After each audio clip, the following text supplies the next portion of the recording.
അപ്പോൾ നമ്മൾ ആധുനിക പണ്ഡിതന്മാരെ നമ്മൾ പരിശോധിക്കുമ്പോൾ ആ പണ്ഡിതന്മാരിൽ 3 ജയൻസ് എന്ന് തന്നെ വിശേഷിപ്പിക്കാവുന്ന 3 ആൾക്കാർ. ഒന്ന് ഷെയ്ഖ് അബ്ദുറഹ്മാൻ ഇബിൻ നാസിർ അസാദി, അത് ഉനൈസയിൽ നിന്ന് തന്നെയാണ്. രണ്ടാമത്തെ കാര്യം ഷെയ്ഖ് ഇബിൻ ബാസ്, മൂന്നാമത്തത് മുഹമ്മദുൽ അമീൻ ഷൻഖൈത്തി. ഈ 3 ജയൻസാണ് ശരിക്കും ഇബ്നു ഉസൈമീൻ്റെ പ്രധാനപ്പെട്ട 3 ടീച്ചേഴ്സായിട്ട് വരുന്നത്. അപ്പോൾ സ്വാഭാവികമായും അത്രയും നല്ലൊരു എക്സ്പോഷറാണ്, അത്രയും നല്ല മെൻറ്റേഴ്സിനെയാണ്, അത്രയും നല്ല ടീച്ചേഴ്സിനെയാണ് മുഹമ്മദ് ബിൻ സ്വാലിഹ് അൽ ഉസൈമീന് കിട്ടിയത്.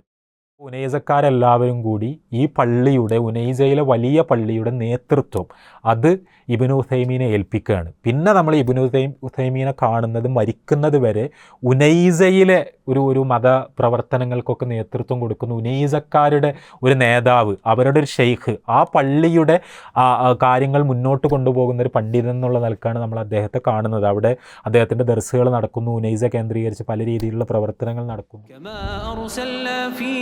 رسولا منكم يتلو عليكم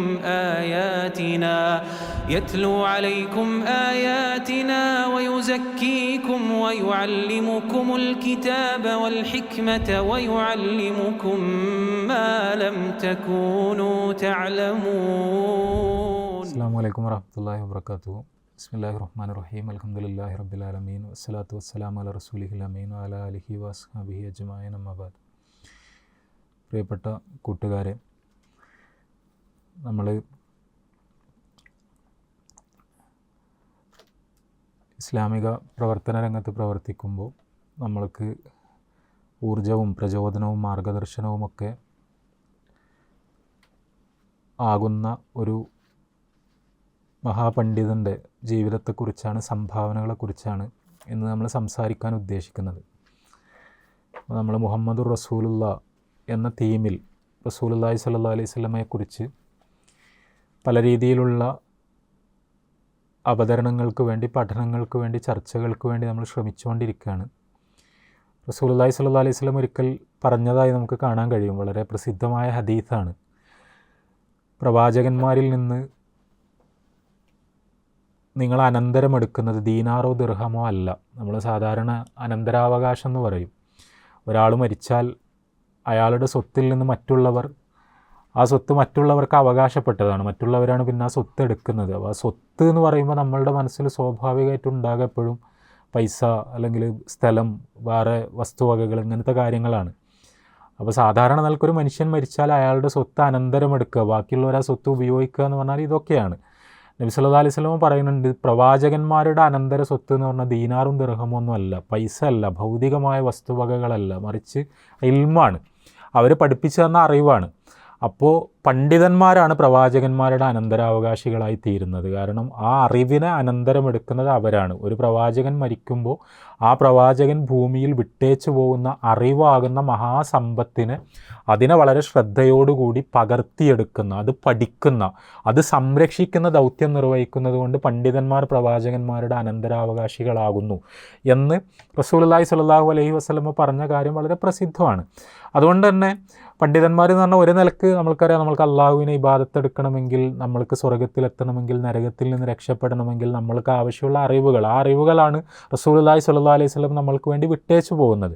അപ്പോൾ അത് പഠിക്കുക എന്നുള്ളത് ഒരു മുസ്ലിമിനെ സംബന്ധിച്ചിടത്തോളം രക്ഷക്കുള്ള മാർഗ്ഗമാണ്. അതിൻ്റെ കൂടെ തന്നെ ആ അറിവ് മറ്റുള്ളവർക്ക് പകർന്നു കൊടുക്കുക, അത് നബി സല്ലല്ലാഹു അലൈഹി വസല്ലമയോടുള്ള നമ്മുടെ കടപ്പാടാണ്. റസൂലുള്ളാഹി സ്വല്ലല്ലാഹു അലൈഹി വസല്ലമ ഇത്രയൊക്കെ ത്യാഗങ്ങൾ സഹിച്ച് നമ്മളുടെ കയ്യിൽ ഏൽപ്പിച്ച ഈ അറിവ് അടുത്ത തലമുറക്ക് കിട്ടണം. അതിൽ കലർപ്പുകൾ ഉണ്ടാകരുത്, അത് അപകടപ്പെടരുത്, അതാരും ദുർവ്യാഖ്യാനിക്കരുത്, അത് തെറ്റിദ്ധരിക്കപ്പെടുന്ന അവസ്ഥ ഉണ്ടാകരുത് എന്നൊക്കെയുള്ള നബി സല്ലല്ലാഹു അലൈഹി വസല്ലമയോടുള്ള സ്നേഹത്തിൻ്റെ കൂടി ഭാഗമാണ് ശരിക്കും ഒരാൾ പണ്ഡിതനാവുന്നത്. നല്ല നീയത്തിലാണെങ്കിൽ, നല്ല ഇഖ്ലാസിലാണെങ്കിൽ ശരിക്കും ഇപ്പോൾ നമ്മൾക്കൊരു അധ്യാപകൻ ഉണ്ടെങ്കിൽ ആ അധ്യാപകൻ നമ്മൾക്ക് വളരെ വിലപ്പെട്ട കുറേ അറിവുകൾ പകർന്നു തരുന്നു.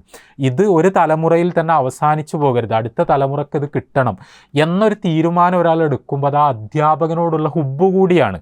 അപ്പോൾ ഒരാൾ ആലിമാവുക എന്ന് പറഞ്ഞാൽ നല്ല ഇഖ്ലാസിൽ, നല്ല നീയത്തിൽ ഒരാൾ പണ്ഡിതനാവുക എന്ന് പറഞ്ഞാൽ അത് നബി സല്ലല്ലാഹു അലൈഹി വസല്ലമയോടുള്ള ഹുബ്ബാണ്, പ്രവാചകൻ്റെ ലെഗസി സംരക്ഷിക്കലാണ്.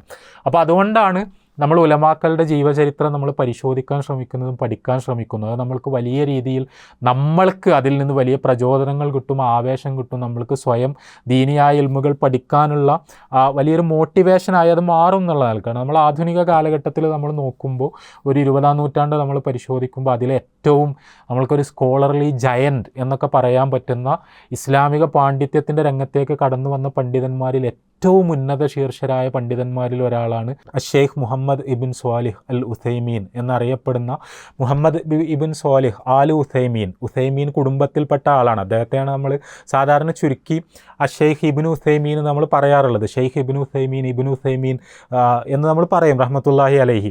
അദ്ദേഹം 1929 അദ്ദേഹം ജനിക്കുന്നത്. സൗദി അറേബ്യക്കാരനാണ്. അദ്ദേഹം മരിക്കുന്നത് 2001 തുടക്കത്തിലാണ്.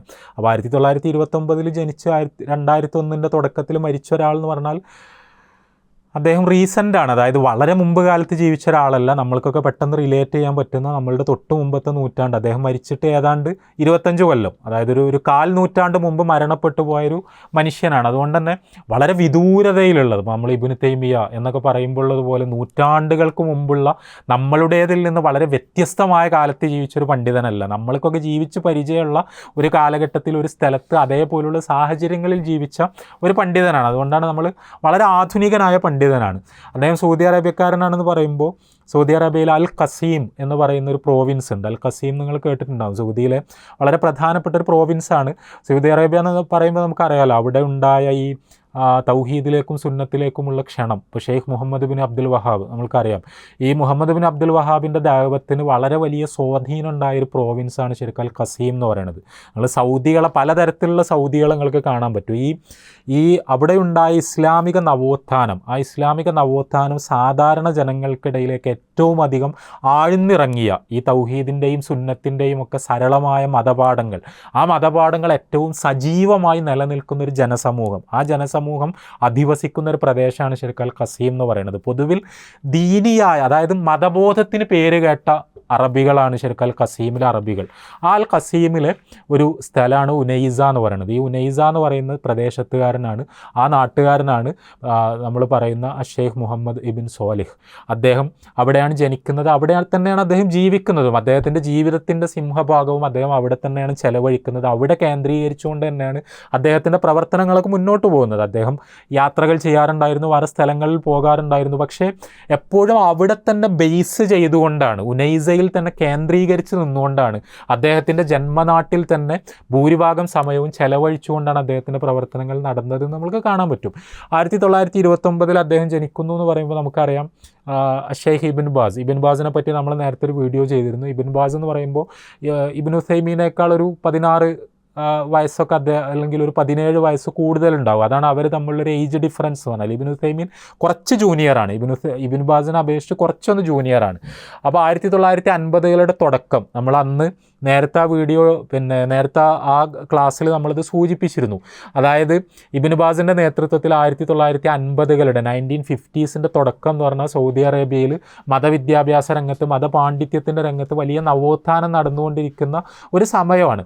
അപ്പോൾ ആ ഒരു കാലഘട്ടത്തിലാണ് ഷെയ്ഖ് മുഹമ്മദ് ഇബിൻ സ്വാലിഹ് അൽ ഉസൈമീൻ ഇബ്നു ബാസിൻ്റെ ഒക്കെ നേതൃത്വത്തിൽ സൗദി മതമണ്ഡലത്തിൽ ഇങ്ങനെ ഒരു തെജ്ദീദ് സംഭവിച്ചുകൊണ്ടിരിക്കുന്ന, ഒരു നവജാഗരണം സംഭവിച്ചുകൊണ്ടിരിക്കുന്ന ഒരു സമയത്താണ് നമ്മൾ ഇബ്നു ഉസൈമീൻ്റെ ഒരു ബാല്യവും കൗമാരവും ഒക്കെ അദ്ദേഹം ചെലവഴിക്കുന്നത്. അദ്ദേഹം ഉനൈസയിൽ ഇബ്നു ഉസൈമീന് ജനിച്ച് അദ്ദേഹത്തിൻ്റെ ബാല്യകാല വർഷങ്ങൾ അല്ലെങ്കിൽ കൗമാര വർഷങ്ങൾ അദ്ദേഹം ചെലവഴിക്കുന്ന സമയത്ത് ഉനൈസയിൽ വലിയൊരു പണ്ഡിതനുണ്ടായിരുന്നു. ആ പണ്ഡിതൻ്റെ പേര് ചിലപ്പോൾ നിങ്ങളെല്ലാവരും കേട്ടിട്ടുണ്ടാവും. നിങ്ങൾ സഅദിൻ്റെ തഫ്സീർ എന്ന് കേട്ടിട്ടുണ്ടോ? തഫ്സീറു സഅദി കേട്ടിട്ടുണ്ടോ? ചില ആൾക്കാരെങ്കിലും കേട്ടിട്ടുണ്ടാവും എന്ന് എനിക്ക് തോന്നുന്നത്. നമ്മൾ ഈ മോഡേൺ തഫ്സീറുകളിൽ, ആധുനിക കാലത്ത് രചിക്കപ്പെട്ട അറബി തഫ്സീറുകളിൽ വളരെ പോപ്പുലറായൊരു തഫ്സീറാണ് സഅദിൻ്റെ തഫ്സീർ. അതായത് ഷെയ്ഖ് അബ്ദുറഹ്മാൻ ഇബിൻ നാസിർ ഇബ്നു സഅദി എന്നാണ് അദ്ദേഹത്തിനെ പറ്റി പറയാറുള്ളത്. അദ്ദേഹം ആ തഫ്സീർ വളരെ കൺസൈസ് ആയൊരു തഫ്സീറാണ്. അതായത് വളരെ ഡീറ്റെയിൽഡ് ആയൊരു തഫ്സീറല്ല, വളരെ ചുരുക്കി സംക്ഷിപ്തമായൊരു തഫ്സീറാണ്. പക്ഷേ വളരെ പ്രിസൈസാണ്, വളരെ ചുരുക്കി വളരെ കൃത്യമായി ഖുർആനിൻ്റെ വിശദീകരണം ഒരു സംഗ്രഹം പോലെ എഴുതിയ, എന്നാൽ വളരെ പോപ്പുലറായ, ലോകത്തിൻ്റെ വ്യത്യസ്ത ഭാഗങ്ങളിൽ സർവകലാശാലകളിലും മതകലാലയങ്ങളിലുമൊക്കെ പാഠപുസ്തകമായി ഉപയോഗിക്കപ്പെടുന്ന, അതായത് തഫ്സീർ പഠിക്കുക എന്ന് പറയുമ്പോൾ പെട്ടെന്ന് ഒരു പ്രൈമറി റെഫറൻസ് എന്നുള്ള ആൾക്ക് സഅദിൻ്റെ തഫ്സീർ പഠിക്കുക എന്നുള്ള ആൾക്കാണ്. പ്രത്യേകിച്ച് ഒരു സലഫി ഓറിയൻറ്റേഷനുള്ള സിലബസുകളൊക്കെ പരിശോധിച്ചാൽ നിങ്ങൾക്ക് കാണാൻ പറ്റും. ഇദ്ദേഹം ഉനൈസക്കാരനാണെന്ന് പറഞ്ഞാൽ അദ്ദേഹം പ്രായം കൊണ്ട് വളരെ സീനിയർ സ്കോളറാണ്. അദ്ദേഹം ഇബ്നു ഉസൈമീൻ ജനിക്കുന്ന സമയത്ത് ഉനൈസയിലെ മതപരമായ പ്രവർത്തനങ്ങൾക്കൊക്കെ നേതൃത്വം കൊടുക്കുന്നത് അദ്ദേഹമാണ്. ഈ ഷെയ്ഖ് സഅദി അദ്ദേഹം 1889 ജനിക്കുന്നത് എന്ന് പറയുമ്പോൾ ഇബ്നു ബാസിനേക്കാൾ പ്രായം കൊണ്ട് സീനിയറായ ഒരു പണ്ഡിതനാണ് അദ്ദേഹം. അദ്ദേഹം വളരെ പ്രസിദ്ധനായൊരു പണ്ഡിതനായിരുന്നു. അദ്ദേഹം ഉനൈസയിൽ അൽ ജാമിഉൽ കബീർ എന്നറിയപ്പെട്ടിരുന്ന അവിടുത്തെ വലിയ പള്ളിയുണ്ട്. നമ്മുടെ നാട്ടിലൊക്കെ ഒരു വലിയ പള്ളി എന്ന് പറയുന്നത്, അതായത് അവിടുത്തെ എല്ലാ മതപരമായ പ്രവർത്തനങ്ങളുടെയും കേന്ദ്രം അവിടെയാണ്. ജുമുഅക്ക് ഏറ്റവും കൂടുതൽ ആൾക്കാരുണ്ടാവുക അവിടെയാണ്, ഏറ്റവും അധികം ദർസുകൾ നടക്കുക അവിടെയാണ്. അപ്പോൾ ഈ ഉനൈസയിലെ വലിയ പള്ളി എന്ന പേരിൽ വളരെ പ്രസിദ്ധമായിരുന്ന അവിടുത്തെ ദഅവത്തിൻ്റെ കേന്ദ്രമായിരുന്ന പള്ളിയിൽ, ആ പള്ളിയിലെ ഇമാമും ഖത്തീബും അവിടെ ദർസുകൾ എടുക്കുന്ന ആളും ഒക്കെ ആയിരുന്നു ഈ ഷെയ്ഖ് നാസിർ അബ്ദുറഹ്മാൻ ഇബിൻ നാസിർ സഅദി എന്ന് പറയുന്ന ഈ പണ്ഡിതൻ. അപ്പോൾ അദ്ദേഹവും ഈ പറഞ്ഞതുപോലെ ഉനൈസയിൽ തന്നെ ജീവിച്ചിരുന്ന, അവിടെ തന്നെ ഫോക്കസ്ഡ് ആയിട്ട് നിന്നിരുന്ന ഒരാളാണ്. പക്ഷേ അദ്ദേഹം എഴുതിയിരുന്ന സാഹിത്യങ്ങൾ, ആ സാഹിത്യങ്ങൾ പലതും വളരെ പ്രസിദ്ധമാണ്. അദ്ദേഹം ഈ മുഹമ്മദ് ബിൻ അബ്ദുൽ വഹാബിൻ്റെ കിതാബു തൗഹീദിന് അദ്ദേഹം അൽ ഖൗലു സദീദ് എന്ന പേരിൽ അദ്ദേഹം ഒരു ശറഹ് എഴുതുന്നുണ്ട്. അത് വളരെ പ്രസിദ്ധമായ അതിൻ്റെ ഒരു വ്യാഖ്യാനമാണ്. വേറെയും അദ്ദേഹത്തിൻ്റെ ഒരുപാട് രചനകളുണ്ട്. അദ്ദേഹം 2 പണ്ഡിതന്മാർ അദ്ദേഹത്തെ അഗാധമായി സ്വാധീനിച്ചിരുന്നു എന്ന് നമുക്ക് മനസ്സിലാക്കാൻ പറ്റും. ഒന്ന് ഷെയ്ഖുൽ ഇസ്ലാം ഇബ്നു തൈമിയ റഹ്മത്തുള്ളാഹി അലൈഹിയാണ്. വേറൊന്ന് ഇബ്നു തൈമിയയുടെ ശിഷ്യനായ ഇബ്നുൽ ഖയ്യിം റഹ്മത്തുള്ളാഹി അലൈഹിയാണ്. ഇവർ 2 പേരും ഇദ്ദേഹത്തെ, ഇബ്നു സഅദിയെ വളരെ നന്നായി സ്വാധീനിച്ചിരുന്നു. അവരുടെ പുസ്തകങ്ങൾ അദ്ദേഹം വളരെ വിശാലമായി വിപുലമായി അദ്ദേഹം വായിച്ചിരുന്നു. അവരുടെ സ്വാധീനം അദ്ദേഹത്തിൽ വളരെ പ്രകടമായിരുന്നു. മാത്രമല്ല ആ ഒരു ഇൻ്റലക്ച്വൽ ഒരു അക്യുമൻ, വളരെ ഷാർപ്പായ ബുദ്ധി നാസിർ സഅദിക്ക് ഉണ്ടായിരുന്നു. അതുകൊണ്ട് തന്നെ അദ്ദേഹത്തിൻ്റെ ഒരു വൈജ്ഞാനിക വ്യവഹാരങ്ങൾ പരിശോധിച്ചാൽ നമുക്ക് കാണാൻ പറ്റും. അന്ന് സൗദി അറേബ്യയിലെ പൊതുവിൽ അവിടുത്തെ പണ്ഡിതന്മാരെ പോലെ അദ്ദേഹം ഒരു ഹംബലിയാണ്. ഹംബലി മദ്ഹബിൻ്റെ ഒരു പശ്ചാത്തലത്തിൽ വളർന്നു വന്ന ആളാണ്. പക്ഷേ ഇബ്നു തൈമിയയുടെയൊക്കെ ഒരു സ്വാധീനം കാരണം ഹംബലി മദ്ഹബിൻ്റെ എല്ലാ കർമ്മശാസ്ത്ര വിധികളും അന്ധമായി അനുകരിക്കുന്നതിന് പകരം ഖുർആനിലേക്കും സുന്നത്തിലേക്കും നേരിട്ട് നോക്കുക, എല്ലാ മദ്ഹബിൻ്റെയും ഗ്രന്ഥങ്ങൾ പരിശോധിക്കുക, കമ്പയർ ചെയ്യുക, എന്നിട്ട് എന്താണ് അള്ളാഹുവും റസൂലും വിധിച്ചത് എന്ന് സ്വതന്ത്രമായി പരിശോധിക്കുന്ന ഒരു രീതിശാസ്ത്രം ഇദ്ദേഹം വളരെ കൃത്യമായി വികസിപ്പിച്ചു കൊണ്ടുവരുന്നത് നമുക്ക് കാണാൻ കഴിയും. ഇദ്ദേഹത്തിൻ്റെ ഒരു സ്റ്റുഡൻ്റായിട്ടാണ് മുഹമ്മദ് ബിൻ സ്വാലിഹ് അൽ ഉസൈമീൻ ഉനൈസയിൽ വളർന്നു വരുന്നത്. ഇവർ തമ്മിൽ പ്രായത്തിൽ നല്ല വ്യത്യാസമുണ്ട്, ഏതാണ്ട് 40 വയസ്സോളം വ്യത്യാസമുണ്ട്. പക്ഷേ അദ്ദേഹത്തിൻ്റെ ഏറ്റവും പ്രിയപ്പെട്ട ശിഷ്യനായി, അദ്ദേഹത്തിന് ഏറ്റവും പ്രതീക്ഷകളുള്ള ശിഷ്യനായി, വളരെ പ്രോമിസിങ് ആയ സ്റ്റുഡൻ്റായിട്ടാണ് ഇബ്നു ഉസൈമീൻ വളർന്നു വരുന്നത്. അപ്പോൾ നമ്മൾ 1940കളിൽ നമ്മൾ പരിശോധിക്കുമ്പോൾ, അല്ലെങ്കിൽ 50കൾ പരിശോധിക്കുമ്പോൾ അബ്ദുറഹ്മാൻ ഇബ്നു നാസിർ അസ്സഅദിയുടെ ഒരു നിഴലായി അദ്ദേഹത്തിൻ്റെ കൂടെ എപ്പോഴും ഉള്ള ഉനൈസയിലെ വലിയ പള്ളിയിൽ ഇങ്ങനെ സമയം ചെലവഴിക്കുന്ന, അദ്ദേഹത്തിൻ്റെ ഒരു മെൻറ്റർഷിപ്പിൽ വളർന്നു വരുന്ന വളരെ യങ്ങായ ഒരു പണ്ഡിതനായിട്ടാണ് നമ്മൾ മുഹമ്മദ് ബിൻ സ്വാലിഹ് അൽ ഉസൈമീൻ ആ സമയത്ത് കാണുന്നത്. അപ്പോൾ നിങ്ങൾ നമ്മൾ ഇബ്നു ബാസിനെ പറ്റിയുള്ള സെഷനിൽ നമ്മൾ സൂചിപ്പിച്ചിരുന്നു, റിയാദിൽ ജാമിയത്തുൽ ഇമാം എന്നറിയപ്പെടുന്ന ഒരു യൂണിവേഴ്സിറ്റി ഉണ്ടായി വന്നതിനെ പറ്റി. നിങ്ങൾ എത്ര ആൾക്കാർ അന്ന് ഉണ്ടായിരുന്നു എന്ന് എനിക്ക് അറിഞ്ഞുകൂടാ.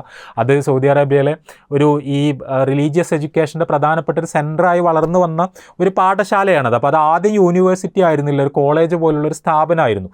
അവിടെ പഠിക്കാൻ വേണ്ടി മുഹമ്മദ് ബിൻ സ്വാലിഹ് അൽ ഉസൈമീനെ അബ്ദുറഹ്മാൻ ഇബ്നു നാസിർ അസ്സഅദി പറഞ്ഞയക്കുകയാണ്. അതായത് അദ്ദേഹം ഉനൈസയിലെ വലിയ പള്ളിയിൽ അദ്ദേഹത്തിൻ്റെ കീഴിൽ പഠിച്ചു, അവിടെ അദ്ദേഹത്തിൻ്റെ ഒരു നിഴലായി ഇങ്ങനെ ജീവിച്ചു. അദ്ദേഹത്തിൻ്റെ തെർബിയത്തിൽ മാത്രമല്ല, ഈ അബ്ദുറഹ്മാൻ ഇബ്നു നാസിർ അസ്സഅദിയുടെ ഒരു പ്രത്യേകത എന്ന് പറയുന്നത്, അദ്ദേഹം പണ്ഡിതൻ എന്ന് പറയുമ്പോൾ വെറും ഗ്രന്ഥങ്ങളുടെ മുന്നിൽ ചടഞ്ഞിരിക്കുന്ന ഒരാളായിരുന്നില്ല അദ്ദേഹം ആ നാട്ടിലിങ്ങനെ ഇറങ്ങി നടന്നിരുന്ന, ജനങ്ങളോട് വളരെ ഫ്രീ ആയി ഇടപെട്ടിരുന്ന, അവിടുത്തെ ദരിദ്രരുടെ ആശാകേന്ദ്രമായിരുന്നു. അതായത് അവിടുത്തെ ഏറ്റവും പാവപ്പെട്ട, ഏറ്റവും നിസ്വരായ മനുഷ്യർക്ക് ഏറ്റവും അധികം ആക്സസ് ഉണ്ടായിരുന്ന, അവരെയൊക്കെ തൻ്റെ കയ്യിലുണ്ടായിരുന്ന പണം കൊടുത്ത് ധാരാളമായി സഹായിച്ചിരുന്ന, ആ നിലക്ക് ആർദ്രതയ്ക്ക്, അനുതാപത്തിന്, കാരുണ്യത്തിനൊക്കെ പേര് കേട്ടിരുന്ന, ആ നാട്ടിലെ മനുഷ്യരൊക്കെ അങ്ങേയറ്റം ഇഷ്ടപ്പെട്ടിരുന്ന, ഇൽമിൻ്റെ പേരിൽ മാത്രമല്ല അഖ്ലാഖ് കൊണ്ട്, സ്വഭാവം കൊണ്ട് അങ്ങേയറ്റം ഇഷ്ടപ്പെട്ടിരുന്ന, ആ നിലക്ക് പ്രസിദ്ധനായിരുന്ന ഒരാൾ കൂടിയാണ് അബ്ദുറഹ്മാൻ ഇബ്നു നാസിർ അസ്സഅദി എന്ന് പറയുന്നത്. അദ്ദേഹത്തിൻ്റെ ഒരു ഹൃദയവിശുദ്ധി എന്നൊക്കെ പറയുന്നത് ആ കാലഘട്ടത്തിൽ ജീവിച്ച മനുഷ്യർ അങ്ങേയറ്റം വാഴ്ത്തു പറ്റുന്ന ഒരു കാര്യമാണ്. അപ്പോൾ ഈ ഒരു തർബിയത്ത് കൂടി കിട്ടിയിട്ടാണ് മുഹമ്മദ് ബിൻ സ്വാലിഹ് അൽ ഉസൈമീൻ വളർന്നു വരുന്നത്. അദ്ദേഹത്തിൻ്റെ ഒരു വിനയം, ജനങ്ങളോടുള്ള കാരുണ്യം, സ്നേഹം, സാഹോദര്യം, ഹൃദയത്തിൻ്റെ ശുദ്ധി, സ്വഭാവ മഹിമ, ഇതൊക്കെ അബ്ദുറഹ്മാൻ ഇബ്നു നാസിർ സഅദിയിൽ നിന്ന് വളരെ നന്നായി അതൊക്കെ പകർന്നെടുത്തിട്ടാണ് മുഹമ്മദ് ബിൻ സ്വാലിഹ് അൽ ഉസൈമീൻ വളർന്നു വരുന്നത്. അപ്പോൾ അദ്ദേഹം ഈ രീതിയിലൊക്കെ വളർന്നു വന്നപ്പോൾ ഇദ്ദേഹത്തെ അബ്ദുറഹ്മാൻ ഇബ്നു നാസിർ സഅദി വളരെ താല്പര്യപൂർവ്വം കൂടുതൽ പഠിക്കുന്നതിന് വേണ്ടി, കൂടുതൽ നല്ല പണ്ഡിതനാകുന്നതിന് വേണ്ടി അദ്ദേഹത്തെ റിയാദിലേക്ക് പറഞ്ഞേക്കാണ്. അപ്പോൾ റിയാദിൽ അന്ന് ഇബ്നു ബാസാണ് അവിടുത്തെ പ്രധാനപ്പെട്ട അധ്യാപകൻ എന്ന് പറയുന്നത്. അങ്ങനെ ഇബ്നു ഉസൈമീൻ ഇബ്നു ബാസിൻ്റെ സന്നിധിയിൽ ഒരു ശിഷ്യനായിട്ട് എത്തുകയാണ്. അപ്പോൾ നമ്മൾ രണ്ട് ജയൻസ് തമ്മിലുള്ള മുഖാമുഖമാണത്. നമ്മൾക്ക് എല്ലാവർക്കും കേട്ട് പരിചയമുള്ള രണ്ട് വലിയ ചരിത്ര പുരുഷന്മാർ, അവർ മുഖാമുഖം വരികയാണ്. അപ്പോൾ ഷെയ്ഖ് ഇബ്നു ബാസ് എന്ന് പറയുന്നത് ആ കാലഘട്ടത്തിൽ അവിടെ അധ്യാപകനാണ്. ഇബ്നു ബാസ് അന്ന് ഒരുപാട് പ്രായമായിട്ടില്ല, അതേസമയം ഇബ്നു ഉസൈമീനെ അപേക്ഷിച്ച് കുറച്ചും കൂടി സീനിയറാണ്. അപ്പോൾ ഇബ്നു ബാസിനെ പറ്റി നമ്മൾ നേരത്തെ സൂചിപ്പിച്ചാണ്, അദ്ദേഹത്തിൻ്റെ ഇൽമിനെ പറ്റിയും അദ്ദേഹത്തിൻ്റെ അഖ്ലാഖിനെ പറ്റിയും നമ്മൾ സൂചിപ്പിച്ചതാണ്. അപ്പോൾ നേരത്തെ തന്നെ അബ്ദുറഹ്മാൻ ഇബ്നു നാസിർ സഅദിയിൽ നിന്ന് ഇങ്ങനെ ഒരു തർബിയത്ത് കിട്ടിയിട്ടാണ് മുഹമ്മദ് ബിൻ സ്വാലിഹ് അൽ ഉസൈമീൻ ഇവിടെ എത്തുന്നത്. അപ്പോൾ അങ്ങനത്തെ ഒരാൾക്ക് ഇബ്നു ബാസിൻ്റെ ഒരു മെൻറ്റർഷിപ്പ് കൂടി കിട്ടിയാൽ, അദ്ദേഹത്തിൻ്റെ ഒരു ഗുരുത്വം കൂടി കിട്ടിയാൽ അത് എന്തൊരു ട്രാൻസ്ഫോർമേഷൻ ആയിരിക്കും ഉണ്ടാക്കുക. അപ്പോൾ വിപ്ലവകരമായ രീതിയിൽ ഇബ്നു ഉസൈമീൻ പുതിയൊരു മനുഷ്യനായി റിയാദിലെത്തുന്നതോടുകൂടി അദ്ദേഹത്തിൻ്റെ വൈജ്ഞാനികമായൊരു യാത്രയിൽ പുതിയൊരു ഫേസിലേക്ക് അദ്ദേഹം പ്രവേശിക്കുകയാണ്. ഈ കാലഘട്ടത്തിൽ തന്നെ ഇബ്നു ബാസ് മാത്രമല്ല, അവിടെ വേറെയും ഒരുപാട് അധ്യാപകരുണ്ടായിരുന്നു. ആ അധ്യാപകരിൽ ഇബ്നു ഉസൈമീനെ വളരെ നന്നായി സ്വാധീനിച്ച ഒരു അധ്യാപകൻ എന്ന് പറയുന്നത് ആ കാലഘട്ടത്തിൽ റിയാദിലുണ്ടായിരുന്നത് സൗദി അല്ലാത്ത ഒരു അധ്യാപകനാണ്. നിങ്ങൾ ആർക്കെങ്കിലും ഗസ് ചെയ്യാൻ പറ്റുമോ എന്ന് എനിക്ക് അറിഞ്ഞൂടാ. ആ കാലഘട്ടത്തിൽ സൗദി അറേബ്യയിൽ ഉണ്ടായിരുന്ന സൗദിയിൽ ജനിക്കാത്ത, അതായത് സൗദി വംശജനല്ലാത്ത വളരെ ഭുവനപ്രസിദ്ധനായ ഒരു പണ്ഡിതനുണ്ട്, മുഹമ്മദ് അൽ അമീൻ അഷൻഖീത്തി. നിങ്ങൾ ഒരുപക്ഷെ കേട്ടിട്ടുണ്ടാവും. അഷൻഖീത്തി എന്ന് പറയുന്നത് ഷെൻഖീത്ത് എന്ന് പറഞ്ഞാൽ ശരിക്കും മൗറിത്താനിയത്തെ ഒരു സ്ഥലമാണ്. മൗറിത്താനിയ എന്ന് പറഞ്ഞാൽ നിങ്ങൾക്ക് അറിയാമല്ലോ, ആഫ്രിക്കയിലാണ്. ആഫ്രിക്ക എന്ന് പറഞ്ഞാൽ ഇസ്ലാമിൻ്റെയും മുസ്ലിങ്ങളുടെയും ചരിത്രത്തിലെ വളരെ പ്രധാനപ്പെട്ട ഒരു ഭൂഖണ്ഡമാണ് ആഫ്രിക്ക എന്ന് പറയുന്നത്. വളരെ നേരത്തെ തന്നെ ഇസ്ലാം എത്തിയ സ്ഥലമാണ്. അതായത് ഉമർ റളിയല്ലാഹു അൻഹുവിൻ്റെ ഒക്കെ കാലത്ത് നമ്മൾ ഈജിപ്തിൽ പിന്നെ ഇസ്ലാം എത്തി എന്ന് പറയുമ്പോൾ അത് വളരെ പെട്ടെന്ന് തന്നെ അങ്ങനെ മുന്നോട്ട് പോയതിനെക്കുറിച്ച് നമുക്കറിയാം. ഒടുവിൽ നോർത്ത് ആഫ്രിക്കയിൽ നിന്നാണ് ഇത് സ്പെയിനിലേക്കൊക്കെ ഇസ്ലാം കടന്നു ചെല്ലുന്നത്. ഇതൊക്കെ വളരെ ഏളിയായിട്ട് സംഭവിക്കുന്ന കാര്യങ്ങളാണ്. അപ്പോൾ ആഫ്രിക്കയിൽ ഇസ്ലാമിക നാഗരികത പടർന്നു പന്തലിച്ച രാജ്യങ്ങളിൽ, പ്രദേശങ്ങളിൽ വളരെ പ്രധാനപ്പെട്ട ഒന്നാണ് നമ്മൾ ഇന്ന് മൗറിത്താനിയ എന്ന് വിളിക്കുന്ന നേഷൻ സ്റ്റേറ്റ്. അവിടുത്തെ ഒരു സിറ്റിയാണ്, അല്ലെങ്കിൽ ഒരു പ്രദേശമാണ് ഈ ഷെൻഖീത്ത് എന്ന് പറയുന്നത്. ഷെൻഖീത്ത് എന്ന് പറഞ്ഞാൽ ശരിക്കും വളരെ ഫേമസ് ആണ്. നിങ്ങൾ പിന്നെ യൂട്യൂബിലൊക്കെ അടിച്ചു നോക്കിയാൽ നിങ്ങൾക്ക് വീഡിയോകൾ കാണാൻ പറ്റും. കാരണം ഇതെന്ന് പറഞ്ഞാൽ പ്രത്യേകിച്ച് ഇപ്പോഴല്ല, നമ്മളൊരു കുറച്ച് ഡെക്കേഡ്സ് മുമ്പുള്ളൊരു അവസ്ഥ നമ്മൾ പരിശോധിച്ചാൽ നമ്മളൊന്നും ജീവിക്കുന്ന നാട് പോലെയല്ല. നമ്മൾ ഈ മോഡേൺ സിവിലൈസേഷൻ്റെ ടെക്നോളജിയുടെ ഒന്നും ഒരു സ്പർശവും ഇല്ലാത്ത, നമ്മൾ നൂറ്റാണ്ടുകൾക്കൊക്കെ മുമ്പ് നമ്മളുടെ നാട് ഉണ്ടായിരുന്നത് പോലുള്ളൊരു അവസ്ഥയിലാണ് ആ നാട് കുറച്ച് മുമ്പ് വരെ ഉണ്ടായിരുന്നത്. കാരണം വളരെ വലിയ സാങ്കേതിക വികാസങ്ങളോ സൗകര്യങ്ങളോ ഒന്നും അവിടെ ഉണ്ടായിട്ടില്ല. അപ്പോൾ അതുകൊണ്ട് തന്നെ അവിടുത്തെ ഒരു അവസ്ഥ എന്താണെന്ന് വെച്ചാൽ പഴയ രീതിയിലാണ് അവിടുത്തെ കാര്യങ്ങളൊക്കെ മുന്നോട്ട് വരുന്നത്. അതായത് പഴയ ആഫ്രിക്കൻ ഗോത്രവർഗ്ഗങ്ങൾ, പഴയ അറബ് ജീവിത രീതി, അതൊക്കെ നിലനിന്നിരുന്നൊരു പ്രദേശമാണ്. സുഖസൗകര്യങ്ങൾ തീരല്ല. അതുകൊണ്ട് അവിടുത്തെ മതവിദ്യാഭ്യാസം എന്ന് പറഞ്ഞാൽ പഴയ കാലത്തെ മതവിദ്യാഭ്യാസമാണ്. നമ്മൾ ഈ മോഡേൺ യൂണിവേഴ്സിറ്റിയിലും സ്കൂളുകളിലൊക്കെ ഉള്ള പലപ്പോഴും വളരെ ഡൈല്യൂട്ടഡ് ആയ ആ രീതിയിലുള്ളൊരു മതവിദ്യാഭ്യാസമല്ല. അതായത് ഒരുപാട് ഹിഫ്ലാക്കാനുണ്ടാവും. അതെന്ന് പറഞ്ഞാൽ വളരെ ഒന്ന് അറബി ഭാഷ, ആ അറബി ഭാഷ അതിൻ്റെ ഏറ്റവും പ്രിസിഷനോടുകൂടി, ഏറ്റവും ശുദ്ധമായ രൂപത്തിൽ, ഏറ്റവും കണിശമായി അഭ്യസിപ്പിക്കുന്ന ഒരു മത അധ്യാപന ശൈലിയാണ് അവിടെ ഉള്ളത്. രണ്ടാമത്തെ കാര്യം ഹിഫ്ൽ. ഇപ്പോൾ പ്രത്യേകിച്ച് ഖുർആൻ്റെ ടെക്സ്റ്റ് എന്നൊക്കെ പറഞ്ഞാൽ ഖുർആൻ്റെ ഒരുപാട് ഖിറാത്തുകൾ നമുക്കറിയാം. ഈ ഓരോ ഖിറാത്തുകളും വളരെ കൃത്യമായി തജ്വീദിൻ്റെ നിയമങ്ങളൊക്കെ വളരെ സൂക്ഷ്മമായി പാലിച്ചുകൊണ്ട് ഖുർആൻ പഠിപ്പിക്കുന്ന, അതിലൊന്നും ഒരു വിട്ടുവീഴ്ചയും ചെയ്യാത്തൊരു ശൈലിയാണ്. ഹിഫ്ലാണ് അവിടുത്തെ മതാധ്യായനം എന്ന് പറഞ്ഞാൽ പൂർണ്ണമായി ഹിഫ്ലിൽ കേന്ദ്രീകൃതമാണ്. അപ്പോൾ ഇത് സൗദിയിലും ഹിഫ്ലിൽ കേന്ദ്രീകൃതമാണ്. പക്ഷേ അതിൻ്റെ കുറച്ചുകൂടി, അതായത് ഒരു മോഡേൺ കറപ്ഷൻ എന്നതിനെ പറയാൻ പറ്റുമെന്ന് അറിയില്ല, പക്ഷേ അത് സംഭവിക്കാത്ത ഒരു പഴയ ഗോത്ര തനിമയിലുള്ള വേറെ രീതിയിലുള്ള മതവിദ്യാഭ്യാസം. നിങ്ങൾക്ക് എപ്പോഴും ഗൂഗിളിൽ യൂട്യൂബിൽ നോക്കിയാൽ അങ്ങനത്തെ വീഡിയോസ്, അവിടുത്തെ മതകലാലയങ്ങളുടെ രീതികളൊക്കെ നിങ്ങൾക്ക് കാണാൻ പറ്റും. അപ്പോൾ അത് ഇസ്ലാം മാത്രമല്ല, പഴയ ലൈബ്രറികൾ ഈ ഷെൻഖീത്തിൽ വളരെ പഴയ ഈ മാനുസ്ക്രിപ്റ്റ്സിൽ, നമ്മൾ ഈ പ്രിൻ്റഡ് ബുക്സ് അല്ല, പഴയ കാലത്ത് പുസ്തകങ്ങൾ ഇസ്ലാമിക ലോകത്ത് പ്രധാനമായിട്ട് വിനിമയം ചെയ്യപ്പെട്ടിരുന്ന എഴുതപ്പെട്ട രീതിയിലാണ്.